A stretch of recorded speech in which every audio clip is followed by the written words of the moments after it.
അപ്പൊ എന്തായാലും പോവാൻ തീരുമാനിച്ചു. വിഷമമുള്ളവരുടെ വിഷമമൊക്കെ അങ്ങ് തീരട്ടെ. പോയിട്ട് വന്നിട്ട് ബാക്കിയുള്ള കാര്യങ്ങൾ ഞാൻ പറയാം. ആളെ മനസ്സിലായില്ലേ? നമ്മുടെ കൊല്ലം സുധിച്ചേട്ടൻ്റെ മകൻ കിച്ചു ആണ്. കിച്ചു ആർഡി എന്നും പറഞ്ഞുകൊണ്ട് അവൻ ഇൻസ്റ്റാഗ്രാമിലും അതുപോലെ തന്നെ യൂട്യൂബിലും ഒക്കെ പേജുകളൊക്കെ ഉണ്ട്. ഒരുപാട് സബ്സ്ക്രൈബേഴ്സും കാര്യങ്ങളൊക്കെ ഉണ്ട്. വലിയ ബിസിനസ്മാൻ ആയപ്പം അല്ലെങ്കിൽ സ്വന്തമായിട്ട് പൈസ ഏൺ ചെയ്യാൻ തുടങ്ങിയപ്പോൾ അവൻ്റെ ഒരു അഹങ്കാരം കണ്ടില്ലേ? അതുപോലെ തന്നെ നമുക്ക് എല്ലാവർക്കും അറിയാവുന്ന കാര്യമാണ് കൊല്ലം സുധിച്ചേട്ടൻ്റെ ഭാര്യയായിട്ടുള്ള രേണു സുധി ഇപ്പോൾ ക്യാൻസർ രോഗത്തിൻ്റെ പിടിയിലാണെന്നുള്ളത്. ലേറ്റസ്റ്റ് ആയിട്ട് കിച്ചു ഇട്ടിരിക്കുന്ന ഒരു റീലാണ് നമ്മളിപ്പോൾ കണ്ടത്. അതിലവൻ പറയുന്നത് കേട്ടോ, കുറേ പേരുടെ ആ ഒരു വിഷമം അങ്ങ് മാറട്ടെ, ഞാൻ പോയില്ല എന്ന് പറഞ്ഞുകൊണ്ടുള്ള വിഷമം അങ്ങ് മാറട്ടെ, ഞാൻ പോകാൻ പോവാണ്, വന്നു കഴിഞ്ഞ് ബാക്കി അപ്ഡേറ്റ് പറയാമെന്ന്. സത്യത്തിൽ എവിടെയാ പോകാൻ പോകുന്നത് എന്ന് ആ ഒരു മെസ്സേജിൽ പറയുന്നില്ല. നിങ്ങളത് ശ്രദ്ധിച്ചെങ്കിൽ നിങ്ങൾക്ക് മനസ്സിലാവും. ഈ ഒരു റീല് കണ്ടു കഴിയുമ്പോൾ നമ്മുടെ മനസ്സിലോട്ട് ഓടി വരുന്നത്, ഇപ്പം കഴിഞ്ഞ ദിവസങ്ങളിൽ രേണുസുതി വന്നിട്ട് ഒരു വീഡിയോ ഇട്ടിട്ട് പറഞ്ഞിട്ടുണ്ടായിരുന്നു, എൻ്റെ മൂത്ത മോൻ എന്നെ ഇതുവരെയും തിരിഞ്ഞു നോക്കിയില്ല, അവനെ ഞാൻ വളർത്തി ഇത്രയാക്കി, അവൻ എന്നെ തിരിഞ്ഞു നോക്കിയില്ല എന്ന്. അപ്പോൾ കുറേ അമ്മമാരും ഒക്കെ രേണുസുതിനെ സപ്പോർട്ട് ചെയ്തും അതുപോലെ തന്നെ കുറേ പേര് നെഗറ്റീവായിട്ട് രേണുസുതിയോട് പറഞ്ഞിട്ടുണ്ടായിരുന്നു, നീ നിന്റെ പണ്ടത്തെ സ്വഭാവം ഒന്നും നിർത്തിയില്ലേ, കിച്ചുവിനെ മാധ്യമങ്ങൾക്ക് ഇട്ട് കൊടുക്കുന്ന രീതിയിലാണല്ലോ നിന്റെ വർത്താനം എന്ന്. അതുപോലെ തന്നെ കുറേ റിയാക്ഷൻ വീഡിയോ ചെയ്യുന്ന ആളുകളെല്ലാം അത് ഏറ്റെടുത്തിട്ടുണ്ടായിരുന്നു. കിച്ചുവിനെ ചുമ്മാ ഇങ്ങനെ ഇട്ട് കൊടുക്കേണ്ട കാര്യമില്ലായിരുന്നു എന്നൊക്കെ പറഞ്ഞുകൊണ്ട്. അപ്പോൾ ഇങ്ങനെയൊക്കെ ഉള്ളതുകൊണ്ട് തന്നെ കിച്ചുവിൻ്റെ ഇപ്പോൾ നമുക്ക് എല്ലാവർക്കും അറിയാം, കിച്ചു ഒരു ബിസിനസ് സ്റ്റാർട്ട് ചെയ്തിട്ടുണ്ട്, ടീഷർട്ടിൻ്റെയൊക്കെ ബിസിനസ് സ്റ്റാർട്ട് ചെയ്തിട്ടുണ്ട്. അതുപോലെ തന്നെ ഒരു ചോക്ലേറ്റുമായിട്ട് വഴിയരികിൽ നിൽക്കുന്ന ആളുകളുടെ അടുത്തോട്ട് ചെല്ലുന്നത് ഏത് ചോക്ലേറ്റ് ആണെന്നുള്ളത് കറക്റ്റായിട്ട് പ്രഡിക്റ്റ് ചെയ്യുന്നവർക്ക് 200 രൂപ 1000 രൂപ ഒക്കെ കിട്ടുന്നു എന്നൊക്കെ പറഞ്ഞുകൊണ്ട് അങ്ങനെയുള്ള കാര്യങ്ങൾ ഇപ്പോൾ കിച്ചു ചെയ്യുന്നുണ്ട്.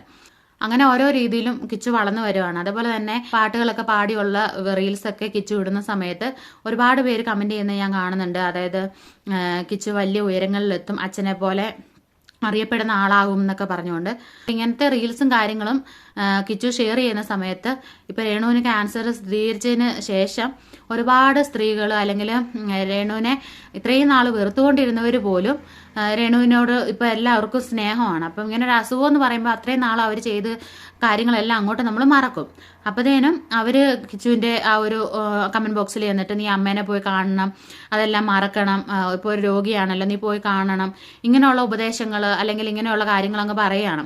അപ്പം അങ്ങനെ ഒരു കമൻറ്റ് നമ്മളിതുവരെ അങ്ങനെ ഇട്ടിട്ടില്ല കേട്ടോ. കാരണം എന്താണെന്ന് വെച്ചിട്ടുണ്ടെങ്കിൽ കുറച്ച് ബുദ്ധിയും ബോധവും ഉള്ളവരായിരിക്കണം. നമ്മൾ കമൻറ്റ് ചെയ്യുക എന്ന് പറയുമ്പോൾ തോന്നിയ പോലെ അങ്ങോട്ട് കമൻറ്റ് ചെയ്യരുത്. കാരണം രേണു തന്നെ പലതവണ പറഞ്ഞിട്ടുണ്ട്, അവൻ തന്നെ ജോലി ചെയ്യാറായ അല്ലെ മെച്യൂർഡ് ആയിട്ടുള്ള ഒരു പയ്യനാണ്, അവൻ ഇനി അവൻ്റെ കാര്യം, ഞാൻ ഇനി ഋതപ്പൻ്റെ കാര്യം വേണം നോക്കാൻ എന്നൊക്കെ. അപ്പം അങ്ങനെയുള്ളവരും അവന് മാക്സിമം ചിന്തിക്കാവുന്നതേ ഉള്ളൂ. അവനെ അവർ വളർത്തിയിട്ടുണ്ടോ ഇല്ലയോ, ഉപദ്രവിച്ചിട്ടുണ്ടോ അല്ലെങ്കിൽ മാനസികമായിട്ടോ ശാരീരികമായിട്ടോ ഉള്ള ബുദ്ധിമുട്ടുകൾ രേണു സുതിയോ അവരുടെ കുടുംബക്കാരെ ഇവന് ഉണ്ടാക്കിയിട്ടുണ്ടോ എന്നൊക്കെ ഉള്ളത് അവന് മാത്രമേ അറിയത്തുള്ളൂ, നമുക്ക് ആർക്കും അറിയാവുന്നൊരു കാര്യമല്ല. അപ്പം രോഗാവസ്ഥയിലുള്ള ഒരാൾ എൻ്റെ അച്ഛൻ്റെ ഭാര്യയായിരുന്നു, അതായത് എൻ്റെ മൂന്നാനമ്മയായിരുന്നു. അപ്പം അവർ ഈ അവസ്ഥയിൽ കിടക്കുമ്പം അല്ലെങ്കിൽ ഋതപ്പനെ ഓർത്തിട്ടെങ്കിലും ഒന്ന് പോയി കാണണം എന്നൊക്കെ ഉള്ളത് അവന് ചിന്തിക്കാവുന്ന കാര്യമുള്ളൂ. അത് ആരും പറഞ്ഞു കൊടുത്ത് പഠിപ്പിക്കേണ്ട കാര്യമൊന്നും ഉള്ളതായിട്ട് എനിക്ക് തോന്നുന്നില്ല.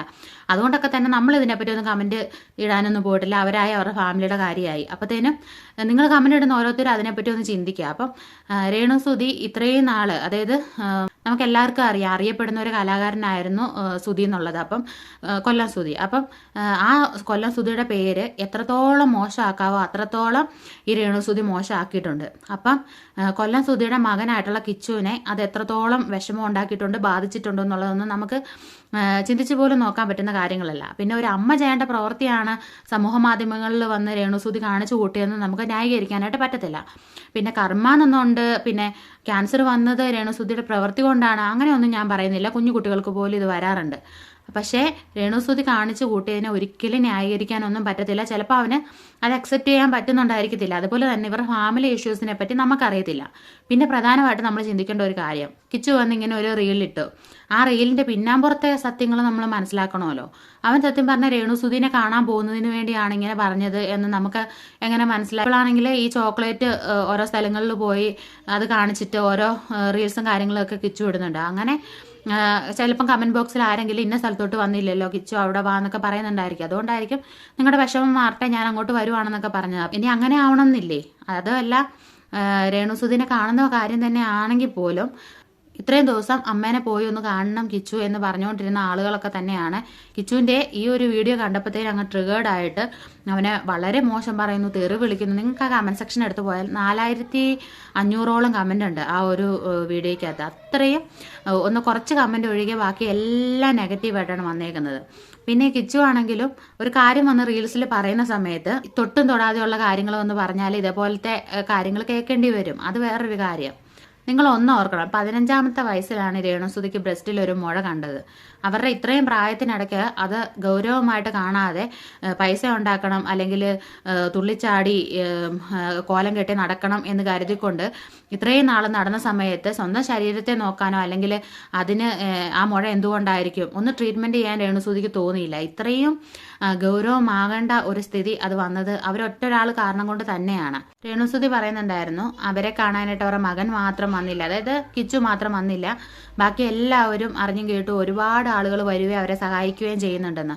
ഇപ്പോൾ ഈ സായിയുടെ കാര്യം തന്നെയാണെങ്കിലും, അതായത് സീക്രട്ട് ഏജന്റ്, അവരുടെ കാര്യം തന്നെ ഈ രേണുസുതി എടുത്തെടുത്ത് പറയുന്നുണ്ട്. അതൊരു പ്രത്യേക ഇന്റർവ്യൂ ആയിട്ട് കൊടുത്തിട്ടുണ്ട് ഒരു പ്രത്യേക ചാനലിൽ. ലക്ഷ്മി നക്ഷത്ര പറഞ്ഞതുപോലെ രേണുസുതിയെ കാണാൻ പോകുന്നവരെല്ലാം ഒരു പ്രത്യേക ചാനലിൽ പോയി ഇന്റർവ്യൂവും കാര്യങ്ങളും കൊടുത്ത് എന്തോ ഒരു പബ്ലിസിറ്റി നേടി. ഒരാൾക്ക് അല്ലെങ്കിൽ ഒരു കീമോ ചെയ്തിട്ട് ശരീരത്തെല്ലാം ചൂട് വമിക്കുന്ന ഒരാൾക്ക് ഒരു ഏസ് വാങ്ങിച്ചു കൊടുത്ത് ഇത്രയും പബ്ലിസിറ്റി ആക്കേണ്ട ഒരു കാര്യവും ഇല്ലായിരുന്നു. അതിപ്പം രേണുസുതി പറഞ്ഞു അതൊരു പിന്നീട് ഒരു ഇന്റർവ്യൂ ആക്കുന്നു. ഇതൊക്കെ എന്താണ്? അങ്ങനെ സ്നേഹം സത്യം പറഞ്ഞാൽ മനസ്സിൽ വേണം. നമ്മൾ കാണിക്കുന്നത്, നമ്മൾ ചെയ്യുന്നത്, ഒരു കൈ ചെയ്യുന്നത് മറ്റേ കൈ അറിയരുതെന്ന് പറയും. അപ്പം അതാണ് സത്യസന്ധത എന്ന് പറയുന്നത്. ആദ്യം തൊട്ടേ രേണുസുതി ചെയ്യുന്ന എല്ലാ കാര്യങ്ങൾക്കും കുറ്റം കണ്ടുപിടിക്കുന്ന ആളുകളുണ്ടായിരുന്നു. പക്ഷെ ആ ഒരു ഗണത്തിലുള്ള ഒരാളെ അല്ല ഞാൻ. പക്ഷേ അവർ ഒരു അതിര് വിട്ടു പോയ സമയത്താണ് ഞാനും ഇതിനെപ്പറ്റി റിയാക്ട് ചെയ്യാൻ തുടങ്ങിയത്. ഞാനിപ്പോൾ ഈ ഒരു കാര്യം പറയാൻ കാരണം കിച്ചു പറയുന്ന കാര്യം പൂർണ്ണമായിട്ടും മനസ്സിലാക്കാതെ ഇതിനെതിരെ പ്രതികരിച്ച് വളരെ രൂക്ഷമായി തെറി വിളിച്ചുകൊണ്ടൊക്കെ പ്രതികരിച്ച് ഒരുപാട് പേര് കമൻസ് ഇട്ടേക്കുന്നത് കൊണ്ട് മാത്രമാണ് ഇതിനെതിരെ നമ്മൾ സംസാരിച്ചിട്ടുള്ളത്. അല്ലാതെ രേണുസുതിക്ക് ക്യാൻസറാണ്, കിച്ചു പോയി കാണുന്നത്, ഈ കാര്യങ്ങളെല്ലാം മറന്നുകൊണ്ട് കാണുന്നത് മനസാക്ഷിയുള്ള ആളുകൾക്ക് അങ്ങനെ ചെയ്യാനായിട്ട് പറ്റും. കാരണം നമുക്ക് എന്തോരം ദ്രോഹങ്ങൾ ചെയ്തിട്ടുള്ള ആളാണെങ്കിലും അല്ലെങ്കിൽ നമുക്ക് സഹിക്കാൻ പറ്റാത്ത കാര്യങ്ങളൊക്കെ ചെയ്തിട്ടുണ്ടെങ്കിൽ ഇതേപോലെ ഒരു മോശം അവസ്ഥയിലൂടെ കടന്നു പോകുന്ന സമയത്ത് അവരെ പോയി ഒന്ന് ആശ്വസിപ്പിക്കുക അല്ലെങ്കിൽ ഒന്ന് കാണുക എന്നുള്ളത് വളരെ നല്ല കാര്യം തന്നെയാണ്. മനസാക്ഷിയുള്ളവർക്ക് അത് ചെയ്യാനായിട്ട് പറ്റും. ഞാൻ പറഞ്ഞു വരുന്ന അതല്ല, ഞാൻ കിച്ചുവിനെ സപ്പോർട്ട് ചെയ്ത് സംസാരിക്കുകയല്ല. കിച്ചുവിനോട് ഇതൊക്കെ നമ്മൾ പറഞ്ഞു കൊടുക്കേണ്ട കാര്യമുണ്ടോ, അത് ചിന്തിക്കാനുള്ള ബോധം അവനില്ലേ എന്നുള്ളതാണ് ഞാൻ ചോദിക്കുന്നത്. അതായത് അവനെ അമ്മേനെ കാണാനായിട്ട് നമ്മൾ പറഞ്ഞു കൊടുക്കണം, നീ പോയി കാണണം, നിന്നെ വളർത്തി ഇത്ര ആക്കിയതല്ലേ, അങ്ങനെ. പക്ഷേ ഇവരുടെ ഇടയിൽ എന്തൊക്കെ നടന്നിട്ടുണ്ട് എന്നുള്ളത് അവന് നന്നായിട്ട് അറിയാവുന്ന കാര്യമാണ്. അപ്പം അവൻ്റെ മനസ്സ് അത് പാകപ്പെടുന്ന സമയത്ത് അവൻ പോയി കണ്ടോളും. നമ്മളിത് പറഞ്ഞിട്ട് ഇങ്ങനെ എന്തെങ്കിലും ഒരു കാര്യം വന്നിട്ട് ഞാൻ ഇന്ന സ്ഥലത്ത് പോവുകയാണ് എന്ന് പറയുമ്പോഴത്തേനും അത് രേണുവിനെ കാണാൻ പോവുകയാണ് എന്ന് വരുത്തി തീർത്തിട്ട് ഞാൻ അവിടെ പോകണമെന്നുള്ളത് എല്ലാവരുടെയും പരാതി തീർത്തെ, ഞാൻ പോവുകയാണ്, പോയി കണ്ടിട്ട് വന്ന് ബാക്കി കാര്യങ്ങൾ പറയാമെന്ന് പറഞ്ഞ് അവനൊരു വീഡിയോ ഇട്ട സമയത്ത് അവൻ എവിടെയാണ് പോകുന്നതെന്ന് പോലും മനസ്സിലാക്കാതെ ഇത്രത്തോളം കമൻറ്റ് ബോക്സിൽ അവനെ ചീത്ത വിളിക്കേണ്ട ആവശ്യം ഉണ്ടോ എന്നാണ് ഞാൻ ചോദിച്ചു വെക്കുന്നത്. ഏറ്റവും തമാശ എന്താണെന്ന് വെച്ചിട്ടുണ്ടെങ്കിൽ ഇപ്പോൾ രേണുസുതിക്ക് സപ്പോർട്ടായിട്ട് നിൽക്കുന്നവരൊക്കെ തന്നെയാണ് രേണുസുതി കാണിച്ചു കൂട്ടുന്ന കാര്യങ്ങളൊക്കെ കണ്ട് ഏറ്റവും മോശം രേണുസുതിയെക്കുറിച്ച് പറഞ്ഞിട്ടുള്ളതും കൂടെ.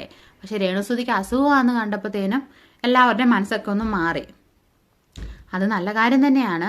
പക്ഷേ കിച്ചുവിനെ ജീവിക്കാനായിട്ട് സമ്മതിക്കണം. അവൻ്റെ പാട് നോക്കി ജീവിക്കുന്ന ഒരാളാണ്. അപ്പം അവന് അവിടെ രേണുസുതിനെ പോയി കാണാനായിട്ട് മനസ്സിൽ പാകപ്പെടുന്ന സമയത്ത് അവൻ പോയി കണ്ടോളും.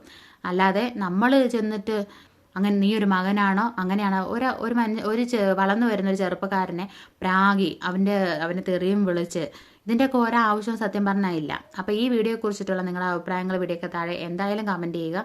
വീഡിയോ ഇഷ്ടപ്പെട്ടാൽ ലൈക്ക് ചെയ്യുക. മറ്റൊരു വീഡിയോ ആയിട്ട് വീണ്ടും കാണാം. ബായ്.